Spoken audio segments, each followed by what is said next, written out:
नमस्कार, मैं मेघा हिंदुस्तानी और आप देख रहे हैं देश नीति। आखिर कुंभ में मारे गए मृतकों की संख्या का खुलासा भारतीय जनता पार्टी सरकार क्यों नहीं कर रही?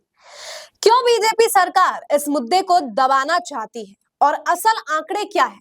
इसको लेकर आज सुबह से संसद में विपक्ष द्वारा खूब हंगामा किया जाता है और आज इस बात पर चर्चा की जाती है कि क्या वाकई जो आंकड़े सरकार पेश कर रही है वो सच है। इसे लेकर विपक्ष ने प्रश्नकाल में इस मुद्दे को उठाया तो स्पीकर ओम बिरला ने इस मुद्दे को रद्द कर दिया। स्पीकर ओम बिरला ने कहा कि इस मुद्दे को प्रश्नकाल में नहीं उठाया जा सकता और अगर विपक्ष किसी मुद्दे पर चर्चा करना चाहती है तो राष्ट्रपति के अभिभाषण के दौरान उन तमाम विषयों पर चर्चा करे। राष्ट्रपति के अभिभाषण पर चर्चा होती है। राहुल गांधी भी खूब सवाल पूछते हैं।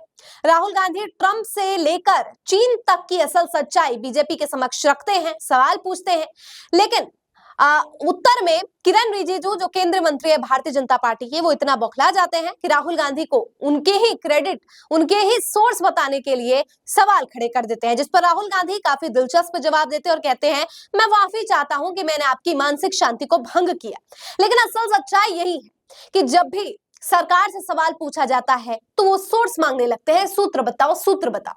सूत्र की अगर बात करें तो वो सूत्र मीडिया, और मीडिया किस प्रकार की सच्चाई बताती है ये किसी से नहीं छुपा। यानी भारतीय जनता पार्टी के जो सूत्र है वो नकली है, फर्जी, केवल गलत आंकड़ों पर उनका पूरा का पूरा एपिसोड जो है आधारित होता है और जो असल सच्चाई है वो जनता के बीच कभी पहुंच ही नहीं पाती। लेकिन वही सरकार आज राहुल गांधी से सूत्र मांग रहे हैं। तो आज इस वीडियो में आपको बताएंगे कि आखिर भारतीय जनता पार्टी के असल सूत्र क्या है और कैसे मीडिया ने नाकाम कर दिया है न केवल अपने नाम को बल्कि अपने काम को। सबसे पहले आप देखिए, ये खबर दैनिक भास्कर की है। लिखा है, भले ही प्रशासन मरने वालों का आंकड़ा 30 ही बता रहा हो, लेकिन अब तक 41 शव देश के अलग अलग इलाकों में पहुंच चुके हैं। जरा सोचिए, 41 लाशें तो वहां पहुंच चुके हैं देश के अलग अलग कोनों में। इसके अलावा बहुत से लोगों के आईडी कार्ड्स, आधार कार्ड, पहचान पत्र उस जगह पर मिले, जिसे लेकर लोग कह रहे हैं कि अगर सरकार कह रही है कि 30 लोग मरे हैं तो ये डॉक्यूमेंट जो है वो किसके हैं, वो क्यों लेने लोग नहीं आ रहे हैं और इस डॉक्यूमेंट की पहचान जो है वो क्यों नहीं हो पा रही है। आखिरकार इसकी असल सच्चाई क्या है? जो वहां पर मौजूदा लोग थे उनका तो मानना है, जिन्होंने भगदड़ को आंखों देखी देखा है, जो अपने परिवारजनों के मृतक शरीर को लेने गए, उन्होंने कहा कि वहां पर वो 150 से 200 लाशें उन्होंने देखी। एक तरफ 150 जो चश्मदीद है वो संख्या को 150 से 200 बता रहे हैं, दूसरी तरफ सरकार 30 जो है यानी डबल डिजिट का आंकड़ा बता रही। तो मृतकों की संख्या असली है क्या? 3 डिजिट जो चश्मदीद बता रहे हैं या 2 डिजिट जो सरकार बता रही?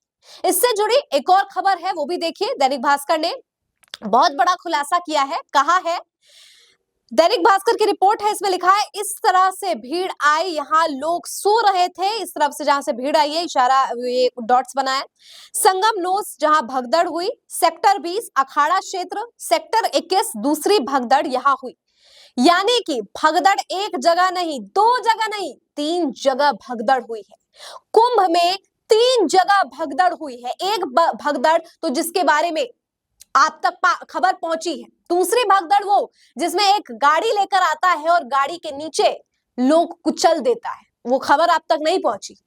इसके संदर्भ में एक और दिलचस्प देखिए खबर। लिखा है, न तो प्रशासन नहीं अस्पताल में कोई एक नंबर का मतलब बताने को तैयार है। एक डॉक्टर ने ऑफ कैमरा बताया कि ये शवों की नंबरिंग है। देखिए, कफन पर लिखा है 61, जिस बैग में रेड बॉडी रखी है उस पर 61 नंबर लिखा हुआ है। डॉक्टर के मुताबिक ये डेड बॉडीज की नंबरिंग होती है। तो आखिर कफन के ऊपर अगर 61 लिखा है तो क्या 61 लोग मरे? क्या 150 लोग मरे हैं जो लोग बता रहे हैं, या 30 लोग मरे हैं जो सरकारी आंकड़े बता रहे हैं? असल सच्चाई तो है दोस्तों कि भारतीय जनता पार्टी अपनी नाकामी को छुपाने के लिए मृतकों की संख्या झूठ बता रही है, ताकि सार्वजनिक तौर पर पता ही ना चल सके कि आखिरकार इस भगदड़ में कितने लोगों ने अपनी जान गंवाई। दूसरी तरफ इनके चमचे तथा कथित बाबा ये कह रहे हैं कि मोक्ष प्राप्ति हो गई। एक बाबा कहता है कि अखिलेश यादव के समय तो हजारों लोग मरे थे। तो क्या अखिलेश यादव के समय, पहली बात तो ये झूठी बात है कि 1000 लोग मरे थे, उस समय भी लोग मरे थे, कुछ मरे थे, तो इसका मतलब ये तो नहीं है कि हर कुंभ में मरते ही रहेंगे लोग। क्या प्रशासन अखिलेश यादव के समय जैसा प्रशासन था उसमें आपने सुधार नहीं किया?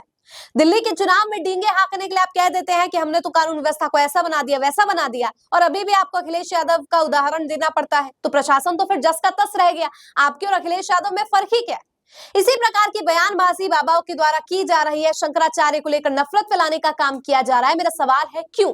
क्या आखिर सवाल जो है पूछ दिया उन्होंने गलत? आप तो उन्हें जो है लोग इतनी नफरत फैला रहे हैं, क्यों? अभिमुक्तेश्वरानंद संत जो है उन्हें कोई मुल्ला मुस्लिम बता रहा है, कोई कह रहा है कि अभिमुक्तेश्वरानंद तो शंकराचार्य नहीं है तो उनकी कथनी का क्या महत्व, कोई कह रहा है वो तो उद्धव ठाकरे की प्रशंसा करते हैं तो उनका क्या ही जो है हम बात सुने या उनको संत क्यों माने? क्योंकि आज संत अभिमुक्तेश्वरानंद आम जनता की बात कर रहे हैं तो आप उन्हें मुस्लिम कह रहे हैं, देशद्रोही कह रहे हैं, पाखंडी कह रहे हैं, नकली कह रहे हैं, इन सब शब्दों से जो है उन्हें इज्जत दे रहे हैं। ये बताता है कि हमारा ये सिस्टम कितना दोहरापन है। और भारतीय सरकार, क्योंकि भारतीय जनता पार्टी की मौजूदा सरकार है, तो भारतीय जनता पार्टी सरकार अपनी नाकामी छुपाने के लिए आईटी सेल का सहारा लेकर अब संत अभिमुक्तेश्वरानंद पर भी प्रहार करने से बाज नहीं आ रही। लेकिन सवाल एक ही है, और यही सवाल मैं आखिरी वीडियो के अंत तक यही पूछूंगी कि आखिर असली आंकड़ा क्या है, और इस आंकड़े को छुपाने का काम क्या नाकामी के तहत किया जा रहा है, नाकामी की वजह से किया जा रहा है, या अपना ये दिखाने, रुतबा दिखाने के लिए उत्तर प्रदेश सरकार को शर्म नहीं और आंकड़े छुपाई जा रही है?